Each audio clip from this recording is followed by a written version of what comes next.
Materialet zgjedhore të qendrës së votimit në Peqin, ku Partia Demokratike pretendon për përdorimin e skemës së ashtu quajtur të trenit bullgar për manipulimin e zgjedhjeve të 11 majit janë të paprekura, thot Komisioni Qendror i Zgjedhjeve në përgjigje ndaj kërkesës së opozitës për ekspertim të disa fletëve të ngjashme me ato të votimit që u zbuluan në një lokal. Përfaqësuesit e opozitës ngren këto pretendime pasi denoncuan se kishin kapur fletë votimin në një lokal dhe që përdoreshin nga Partia Socialiste për manipulimin e zgjedhjeve parlamentare.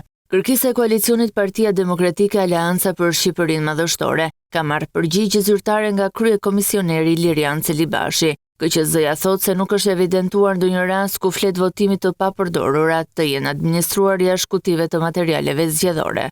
Gjatë procesit të marrjes në dorëzim të bazës materiale të dërguar nga KZAZ.com numër 45 Peqin, nuk është evidentuar ndonjë rast ku fletë votimit të papërdorura të jenë administruar jashtë kutive të materialeve zgjedhore të kësaj KZAZ-je, thuhet në përgjigjen e Celibashit. Ngjarja u denoncua dhe nga kryedemokrati Sali Berisha, sipas të cilit në ambientet e një lokali në pronësi të kryeplakut të fshatit Pekisht ka pasur fletë votimi dhe lista votuesish me vul, karta identiteti si dhe shuma të konsiderueshme parash në euro. Fletë votimi, lista votimi dhe narko euro. Policia e Elbasanit në një reagim pas denoncimit tha se ka çuar për hetim kryeplakun me akuza për falsifikim, ndërsa dosja tashmë është për vlerësim në prokurori.